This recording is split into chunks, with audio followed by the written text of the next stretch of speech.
Once the initial meeting has happened, both boats will either be on starboard tack or port tack. Now we are in the middle phase of the pre-start. If one of the boats is preventing the other from being able to jibe or tack, then that is the boat in control, and the other is trying to escape. I like to say that a boat trying to escape is under pressure. If neither boat is under pressure, then the boats are neutral.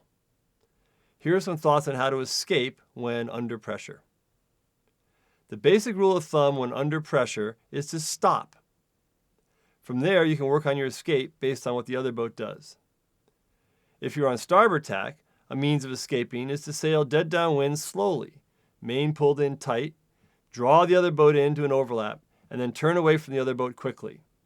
Usually the other boat will overlap you to leeward, which means you will then be able to turn up to close haul very quickly and try to sail away from them on starboard tack and then tack and cross them.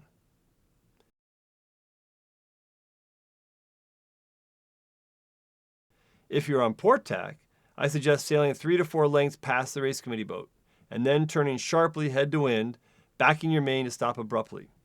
Often the other boat will not be ready for this and will sail right by you. You'll remember the move from the movie Top Gun. And you may end up in control of them. Or they may stop near you, in which case you keep your main pulled in tightly and just patiently wait them out and see what happens next. One rule that is different in match racing is the rule about jibing. In Appendix C of the rule book, which contains the special rules for match racing, there's a special rule for jibing. It says that a boat that is jibing has to keep clear of the other boat from the time her boom crosses her center line until her mainsail has filled. That makes it harder for a boat to jibe closely in front of the other, and in fact, jibing too close is one of the most common fouls in match racing. Here you can see how risky it is for the boat ahead to jibe close to the other boat. If the umpires decide that the trailing boat has to alter course to avoid the jibing boat before her mainsail is filled, the jibing boat will be penalized. Would you penalize the jibing boat in this shot? I call the area below the extension of the starting line and to the right of the ley line of the race committee boat the playground. This is where the majority of the control escape and the circling in the middle phase of the pre-start should take place. There are 2 entrances to the playground. One is over the top of the race committee boat, and the other is below it. If you are leading to the playground and are under pressure, meaning you are nervous about jibing too close, then go over the top of the race committee boat. As you can see here, once you go over the top of the race committee boat, you can bear away first and often open up enough distance to safely get your first jibe in and initiate the circling. If you are neutral, then cross into the playground below the race committee boat. And once you are a couple lengths past the ley line of the race committee boat, you can make your first jibe to initiate the circling. Hook from Minoprio. No advantage to either boat right now with lots of time, 2:34 to go.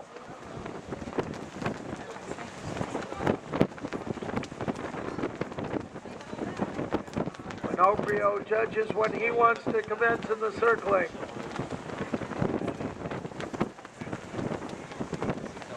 And he will follow him around. Minoprio trying to get right back to the tail of Damien Yell.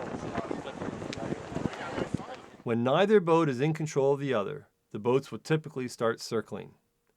The reason the boats circle is that if a boat jibes and goes straight on starboard tack, the other boat can simply tack or jibe in behind and can then easily prevent them from getting back onto port.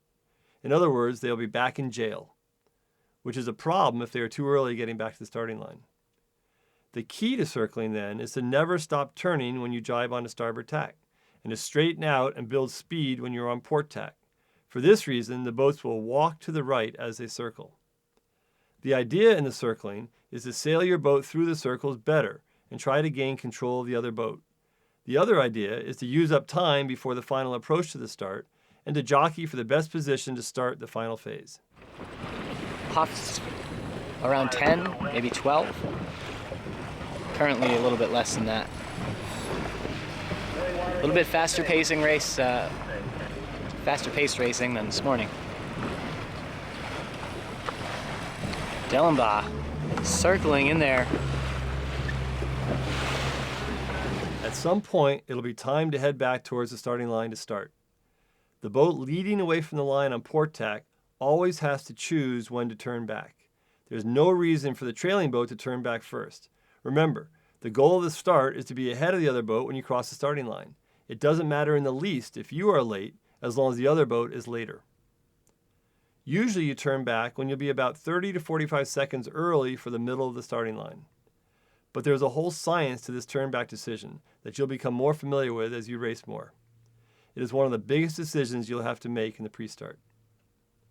The way to turn back is to jibe and sail almost dead downwind, as opposed to continuing to head up as you would if you were going to continue circling. When the leading boat jibes and sails straight, indicating she is turning back for the line, the trailing boat has a choice of whether she will lead the other boat back to the line or push the other boat. This is also one of the biggest decisions that boat will make.